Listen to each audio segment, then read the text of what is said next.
Et quand la tristesse arrive, je sais tu es là, toujours près de moi. Déjà vendredi matin, le temps passe vite, c'est incroyable. Aujourd'hui, comme à tous les vendredis, on rejoint notre ami, le bon doc Gilles Lapointe.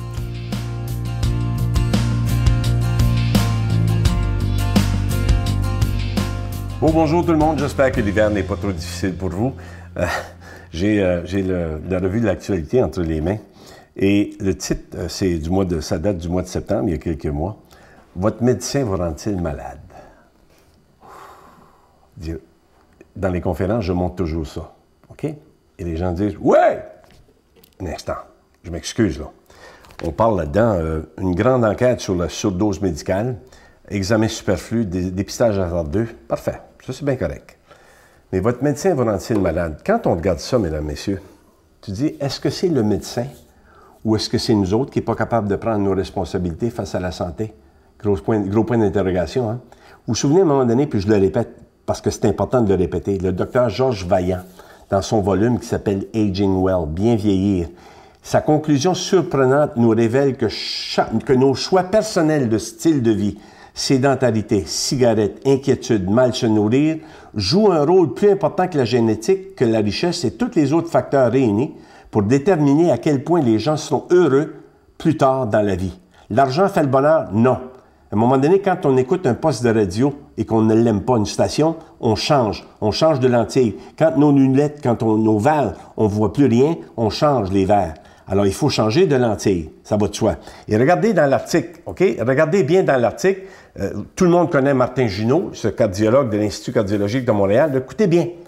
Le docteur Junot dit « Les mauvaises habitudes de vie », un peu ce que vient de dire le docteur Aging Well, dans Aging Well. Il dit « Les mauvaises habitudes de vie sont à l'origine de 60% des maladies. Mais la seule réponse que nous avons à offrir, c'est de toujours plus de médicaments. » Il dit, il faut sevrer cette médecine qui en fait trop. La solution n'est pas dans les cabinets de médecins. Savez-vous qui a dit ça il y a plus de 35 ans? C'est moi. Grace Gessett, il y a plus de 60 ans, disait, pense mal, mange mal, prends mal la vie, tu vas être malade.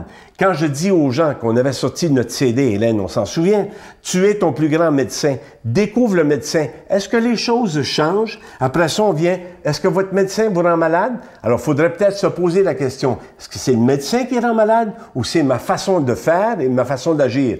Pense mal, mange mal, prends mal la vie, ne bouge pas et nourris-toi mal, puis surveille les maladies à approcher. Alors, vous savez, quand on voit des choses comme celle-là, c'est à se poser des questions. On peut dire, oh, oui, le médecin nous rend malade, mais il faudrait peut-être aussi arrêter de le pointer parce qu'il y en a 3 doigts qui me pointent. Alors, je souhaite d'être capable, mesdames et messieurs, de s'arrêter et se poser la vraie question. Bonne journée. Notre Père qui es aux cieux, que ton nom soit sanctifié, que ton règne vienne, que ta volonté soit faite sur la terre comme au ciel. Donne-nous aujourd'hui notre pain de ce jour. Pardonne-nous nos offenses, comme nous pardonnons à ceux qui nous ont offensés.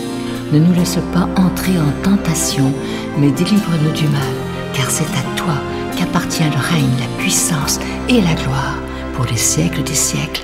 Amen. La Victoire de l'Amour vous invite à un magnifique pèlerinage en Terre Sainte en Jordanie en compagnie de Sœur Angèle, l'abbé Donald Thompson et Sylvain Charon. Nous visiterons en Israël, Nazareth, le mont des Béatitudes, Bethléem, Jérusalem, Masada et Kouram. Et en Jordanie, Petra, Mont Nebo, la mer Morte et plusieurs autres endroits, du 26 mai au 10 juin 2015. Informations et réservations, voyage intermission au 514-288-6077 ou sans frais au 1-800-465-3255.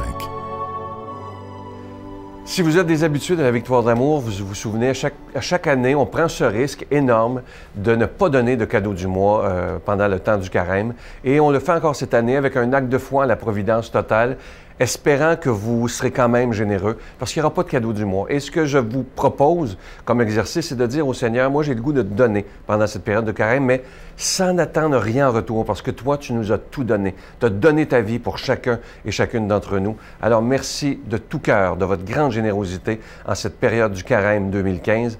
Et je vous rappelle évidemment que vous recevrez un reçu d'impôt. Je vous donne l'adresse, La Victoire de l'Amour, casier postal 120, succursale Boucherville à Boucherville. Le J4B 5E6. Je vous la redonne. La Victoire de l'amour, casier postal 120, succursale Boucherville à Boucherville, le J4B 5E6. Également par téléphone, par carte de crédit du lundi au vendredi de 8h30 à 16h30 dans le 514-523-4433, 523-4433 ou sans frais, le 1-888-811-9291, 1-888-811-9291 et aussi sur notre site Internet, le www.lavictoiredelamour.org.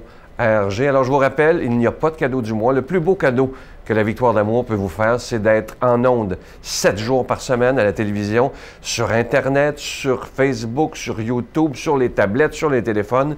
C'est ce qu'on peut vous offrir en ce mois du Carême. Et moi, je mets toute ma confiance dans le Seigneur Jésus et dans les mains de la Providence. Merci de tout cœur.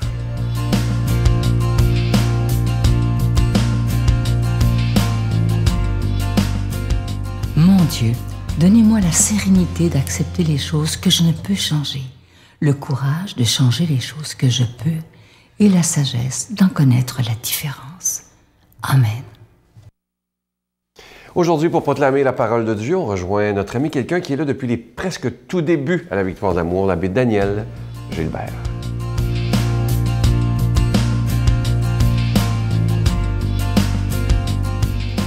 Jésus disait aux chefs des prêtres et aux pharisiens, écoutez cette parabole. Un homme était propriétaire d'un domaine.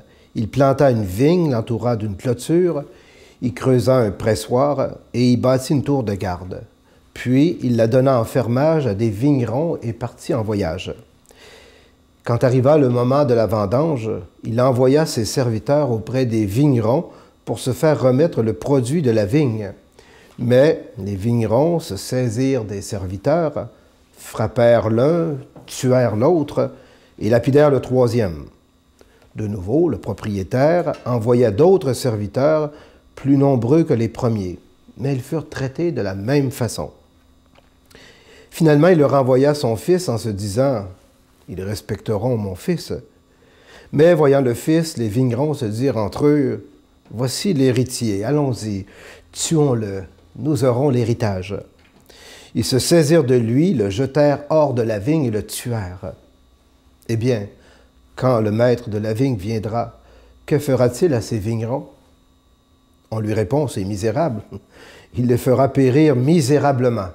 Il donnera la vigne en fermage à d'autres vignerons qui en remettront le produit en temps voulu.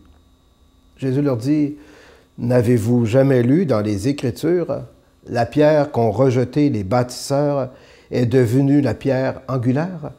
C'est là l'œuvre du Seigneur, une merveille sous nos yeux. Acclamons la parole de Dieu. Alors bonjour à tous, à toutes. Une autre belle journée qui commence en ce début du mois de mars. Vous savez, nous sommes toujours en ce temps de carême, en tout cas pour nous les chrétiens, les chrétiennes. Et ce matin, l'Évangile nous propose une parabole. Jésus nous propose une parabole énigmatique, un peu mystérieuse, mais qui nous révèle une bonne nouvelle, celle de savoir que le projet de Dieu, eh bien, il va se réaliser coûte que coûte. Bon, les vignerons dont nous parle Jésus, bien sûr, ce sont d'abord et avant tout le peuple d'Israël, qui a été choisi par Dieu, conduit au désert et formé par les prophètes. Quand on parle du peuple de la vigne, c'est de ça qu'on parle. Les prophètes ont toujours interprété l'image de la vigne avec le peuple d'Israël. Donc Dieu en a pris soin, il s'attend à ce qu'ils produisent du fruit. Mais les vignerons se sont comportés comme des propriétaires, et c'est ça que Jésus veut pointer ce matin dans l'Évangile. C'est le reproche qu'il fait aux vignerons. Ils se sont comportés comme des propriétaires. C'est important de retenir ça. Eh bien, la vigne va être donnée à un autre peuple, et quel est cet autre peuple-là? Eh bien, je vais vous le dire, moi, c'est nous autres. C'est pas une prétention, je ne suis pas cette prétention, mais ce nouveau peuple, c'est le peuple des croyants en Jésus. Qu'on soit d'accord ou pas d'accord, ça va l'air que c'est comme ça.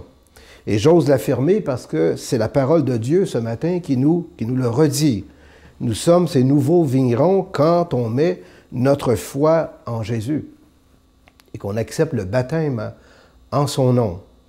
Puis pas n'importe quel baptême, vous savez, mais le baptême dans l'Église catholique, une sainte et apostolique. Et Jésus, nous le verrons dans sa passion bientôt, puis sa résurrection, il va confier à Pierre les clés de cette Église et à ses successeurs jusqu'à nous autres aujourd'hui, hein, par le pape François qui dirige et conduit cette Église qui est la vigne du Seigneur. Elle n'appartient pas au pape, cette Église-là. Elle appartient à Jésus, au Christ. Et nous sommes ses vignerons. Alors tout ça pour vous dire, chers amis, qu'on est appelés, nous autres, parce qu'on met notre foi en Jésus, puis qu'on croit en lui, on écoute sa parole, eh bien on est invité à produire des bons fruits à cette vigne. D'abord en étant reconnaissant à ce Dieu d'amour que Jésus nous a révélé, et pour qui il va donner sa vie dans la nuit de Pâques. Et voilà comment il devient la pierre angulaire sur qui repose cette Église dont nous faisons partie. Et produire des fruits, comme le Seigneur nous le demande, parce qu'on est les nouveaux vignerons, bien c'est pas si compliqué que ça, hein? C'est de mettre en pratique sa parole. Et la parole que Jésus nous annonce, vous savez, c'est toujours une parole de liberté, c'est une parole d'amour, de miséricorde, donc être capable de pardonner, être capable d'accueillir l'autre, d'écouter l'autre. On est en train de produire des fruits.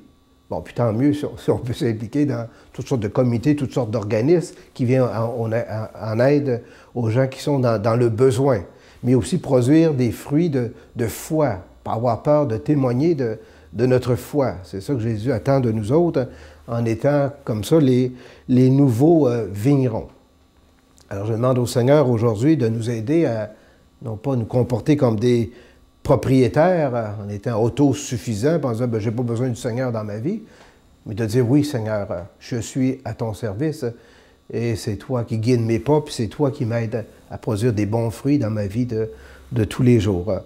Alors que le Seigneur donc fasse descendre sur vous cette bénédiction, surtout en ce beau temps de carême, qu'il vous bénisse au nom du Père et du Fils et du Saint-Esprit. Amen. Je vous salue Marie, pleine de grâce. Le Seigneur est avec vous. Vous êtes bénie entre toutes les femmes, et Jésus, le fruit de vos entrailles, est béni. Sainte Marie, Mère de Dieu, priez pour nous pauvres pécheurs, maintenant et à l'heure de notre mort. Amen.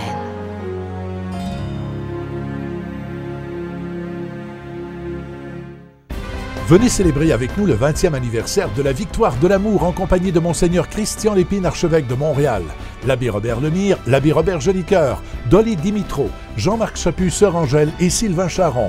Et en chanson, Miguel Padilla, Alexandre Belair, William Coallier, Robert Lebel, Giorgia Fomenti, David Thibault. Et un mini-spectacle de l'unique Michel Louvain, le samedi 16 mai 2015 à 13h à l'Arena Maurice Richard de Montréal, Métro Vio. Coût du billet 25 $, taxes incluses. Réservez rapidement au 514-523-4433 ou sans frais au 1-888-811-9291. Un grand rassemblement d'amour et de foi inoubliable. Je vous invite à télécharger nos applications gratuites. Vous savez, si vous avez une tablette ou un téléphone intelligent, que ce soit de Apple ou des téléphones ou tablettes Android, vous pouvez écouter les émissions à l'heure que vous voulez. Vous recevez une parole de Dieu sur votre téléphone ou tablette tous les jours. Moi, je vous dis, ça me réveille tellement bien le matin. La première chose que je vois sur mon téléphone, c'est une belle parole de Dieu qui commence bien la journée, une belle parole de Jésus. Et vous avez toutes sortes de choses, évidemment, sur ces appareils. L'application est tout à fait gratuite. Vous êtes maintenant des milliers à l'avoir téléchargée. À demain. Bye. Parce qu'il n'y a plus beaucoup de religieuses qui ont le voile. Non. Ça réagit comment autour de vous? Il y a toutes sortes de réactions. En général, il y en a beaucoup qui disent « Ah, il y a encore des sœurs, ça existe encore. » Oui, ça existe encore. Il y en a d'autres, bon, c'est sûr que des fois, il y a peut-être des gens un petit peu plus déréglés. Quand j'allais à l'université à McGill, bien, dans le transport en commun, des fois, tu peux en rencontrer quelques-uns qui se mettaient à sacrer ou des choses comme ça. Mais je veux dire, Jésus, il a subi pire que ça.